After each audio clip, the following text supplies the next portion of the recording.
Financing Rejuvenation session. I'm really looking forward to this. Those of you who've been in the field as long as I have will remember that as little as 6 or 8 years ago, there basically was no private sector in our field, and that is very much not the case now. I'm delighted that we have a session full of real pioneers and leaders in the financing space in this field. We're going to have a panel at the end of this session as well, chaired by the wonderful Fiona Miller.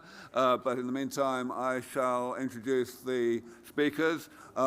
It's going to be even harder to stay on time during this session because the talks are only 3/4 of the length of the talks in the previous session, 22 minutes each. I urge the speakers to please be respectful of the time that we have so that we don't get any further behind.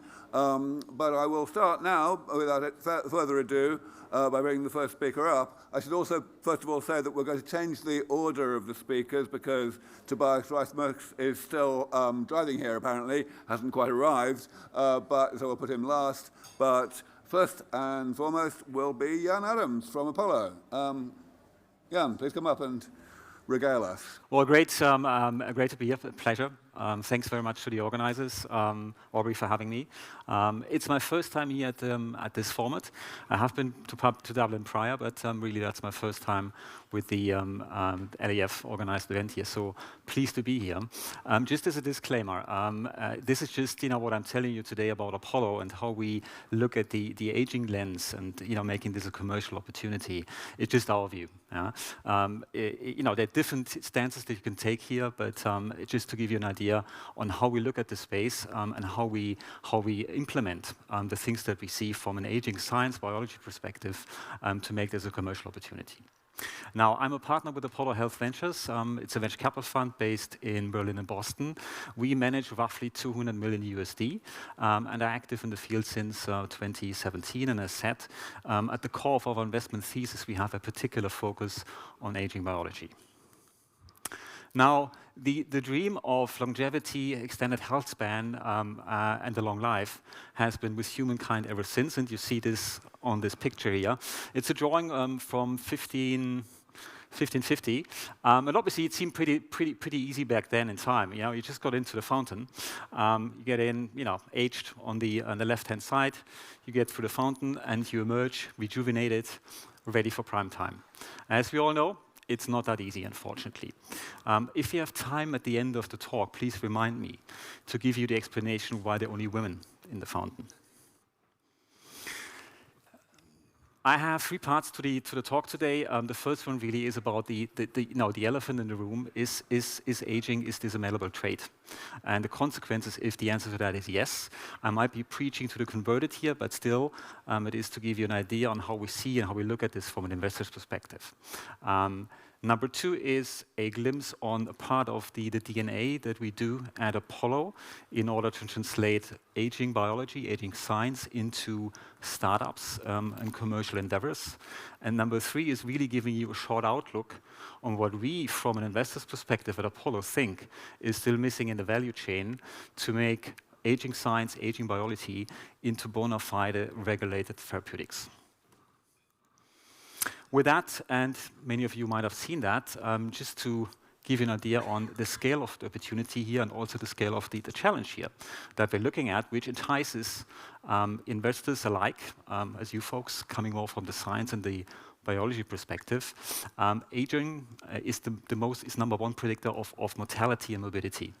And this is going to be increasing with everybody now turning 60, 65 or 70, and the absolute representation of people older than 65 will at some point in time have morbidity. And on the right-hand side, you see the disproportional connection between folks that have 1, 2, or 3 illnesses at the same time and the cost that is associated with that. And obviously that creates an opportunity if you can manage that. To take a different perspective, and I think this is also what unites many of us here in Dublin coming to this place and attending the conference, is that although we managed over the last 60 years to extend human lifespan on average of about 19 years, depending on the sources that you look at, but at the same time, the portion of that in good health, TBD, stays more or less the same at 50%. So there's also an increase in moderate or even sick days that you spend in the latter half of your lifetime. And obviously that is something that we all want to change here, looking at aging biology. To do this, we have to address what I call the elephant in the room, which is the question, is this malleable? But before I come to that, just an outlook on how we see this at Apollo. And I would guess some of you would agree with that. Some of you obviously would argue that this is not where we're heading right now, because we don't understand enough on that. On A, we see the what we call medicine 1.0, coming from Peter Attia's latest book, where he coined the terms of medicine 2.0 and 3.0. Basically, a setting where you can't really treat age-related diseases and morbidity or mortality in total. Coming to a situation where we should be able to treat with a medical intervention what we see in case B, certain diseases, which is sick care. And this is what we have right now. Regulators, pharma, the whole market, the whole mechanism is wound around this sick care kind of concept. And obviously, we want to get away from that to a future setting, which is looking at health span. So we like to change this towards interventions that people can take, even pre-symptomatic, and all the questions that come with that, in order to actually expand health span. And by this, that's the way I see this, as a collateral to potentially lifespan and life expectancy. And this is what we believe in Apollo, that we want to derive this from a sick care medicine 2.0 to a medicine 3.0, based on the biology that many of you are pursuing in labs or in different contexts. We do this under the hallmarks of aging, and this is just really a concept for us. Yeah, I would agree with Matt in the sense that we have to be thinking outside the box here. But from an investor's perspective, just to make this digestible, we take this concept of the hallmarks of aging and say, listen, the focus in the fund that we have is looking at science that fulfills any of those buckets, but really from a conceptualized perspective, in the sense we can give it a name and we can work on this vertical, so to say. As you all know, there have been several iterations from the initial paper of 2013. You see part of that in this slide here. There are 12 right now counting, as far as I see in the latest publication from January. But we really, as said in Apollo, we really take this as a concept that we want to pursue here. Now, this translates into what we call the aging lens that we always look at when we encounter new biology or new science. A fundamental biology is driving aging, and then look to transfer that into diseases that you see on the right-hand side under the multimorbidity. So this really is the DNA, looking through the lens and then translating this into therapeutic intervention in diseases here. Now, the question, and that's the elephant really, is this a malleable trait? I mean, is aging not just varying off the hardware, but rather some kind of program process in organisms in general that you can by then modify once you understand the code of the program? And obviously, many of you would agree to that. Happy to have that discussion here, though not being a scientist, but just a layman and an investor in that. But there's certain elements that people can piece together that kind of suggest that this should be possible. And here I have to give kudos to Michael Ringel from BCG, who came up with many of those examples and just copycatted them into my slides. There is the displaceable zoma, it's the comparative biology, it's the plasticity that you would see. Then you can carry on the genetic variants. Cynthia Kenyon's seminal paper in 1993 on DEF2. We have the pharmacological interventions, some of which we heard already this morning, rapamycin and the likes. And last but not least, we have heard a great talk by Steve Horvath. I just copied a figure from his latest paper from last week, I think, where we see there is a pattern emerging also from genetic fingerprints, markers that you can pinpoint across tissues and across species that seem to suggest that there is a pattern, meaning some kind of program in the background that we should be able to modify here. So this taken together really gives us, from an investor's perspective, confidence that from a biology perspective, we could target age-related diseases and transfer that into therapeutics that we would then use to treat diseases at the end of the day, which gives us a commercial case. With that, I would switch gears to how we translate this into a modus operandi at Apollo, our way to approach that, and the inner workings and also the thoughts that we have when we're looking at opportunities, which might be interesting for some of you that are thinking of starting up a company or just getting an understanding, if they're pitching for money, what an investor wants to see. Again, saying we're not stereotype here, but to a certain extent you can generalize the questions that we ask ourselves when we assess these opportunities, where others would also ask you if you pitch to them for money to get financing for your startup. Now, Apollo is one of the early movers in the commercial space, not the earliest and not the only one. We started in 2017, operating under aging biology as a general theme, and have been, I'd say, refining and optimizing the way we do this over the last 6 years. 21 saw about 3 billion input of capital into the longevity space. We have Altus, end of 21, 22, a huge sum that is invested on basic science, I would say, but also on commercializing this somehow. It's still vague to me what the business model really is behind that. And then obviously we have Rejuvenation, the initiative from Saudi government on healthy aging that has been kicked off in 22, and they're now ramping up the non-commercial part of this exercise, also the commercial part of the exercise in really financing startup companies here. So there is movement in the sector, but still, if you look at the numbers here, there is a lack of money, though investment pace has picked up in 22, 4 billion invested in the sectors. But if you look at the sheer number of companies that you as an investor could potentially invest into, teams or programs that people have come up with that has some aging biology baked inside, we're still looking at about 500, maybe 600 companies, which is compared to, I'd say, the open biotech market, very, very tiny, very small. Now, the way to mitigate that from an investor's perspective to get enough deal flow is you have to back engineer the whole thing.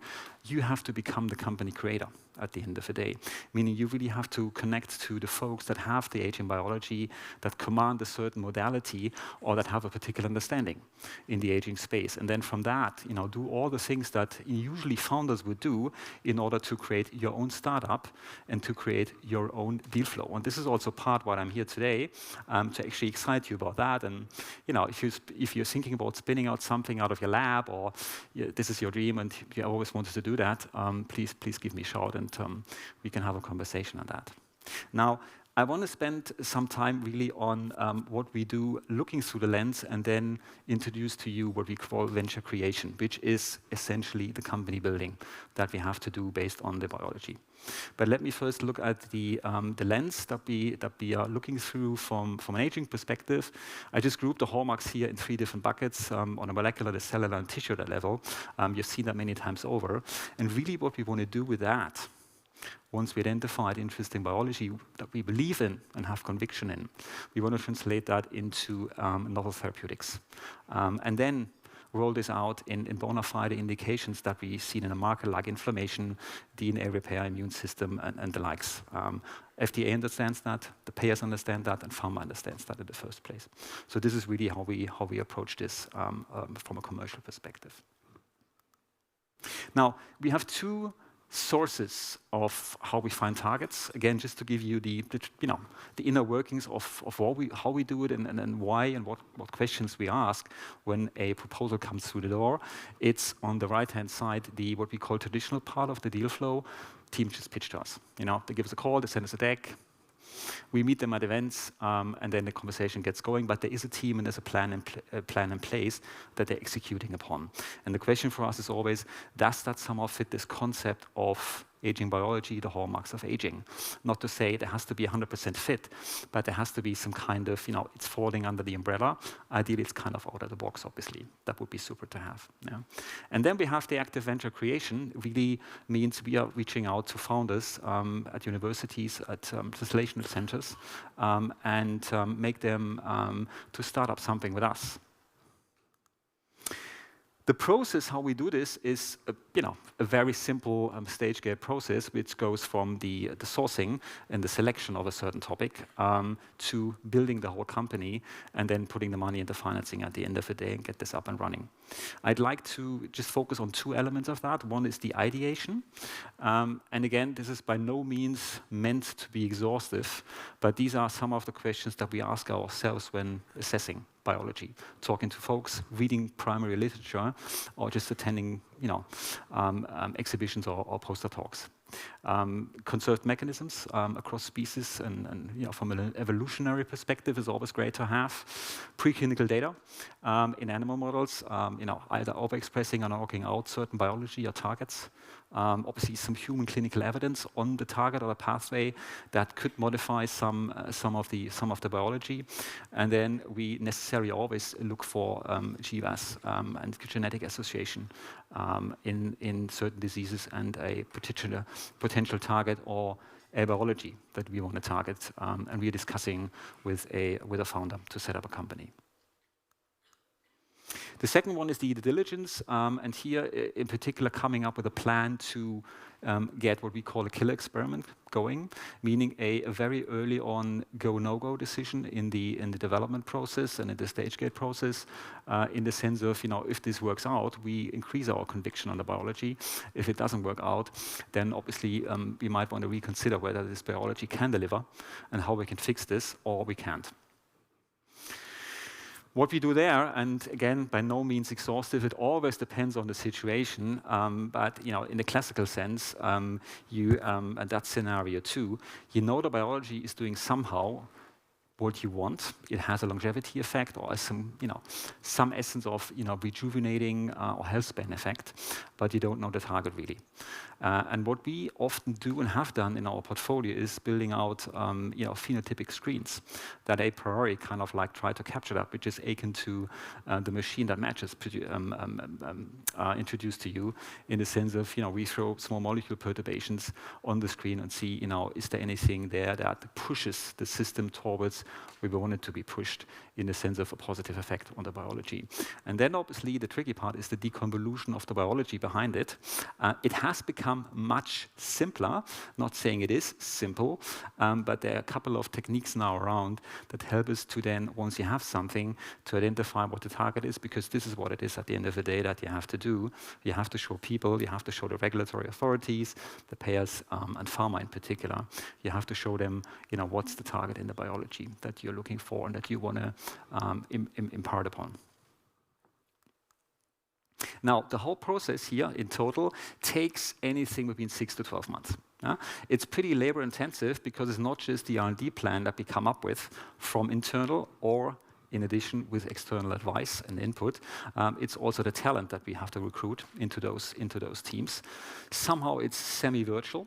Somehow you really need 2, 3, 4 people on the ground on day one, because it's a very particular science and technology that we want to manage here.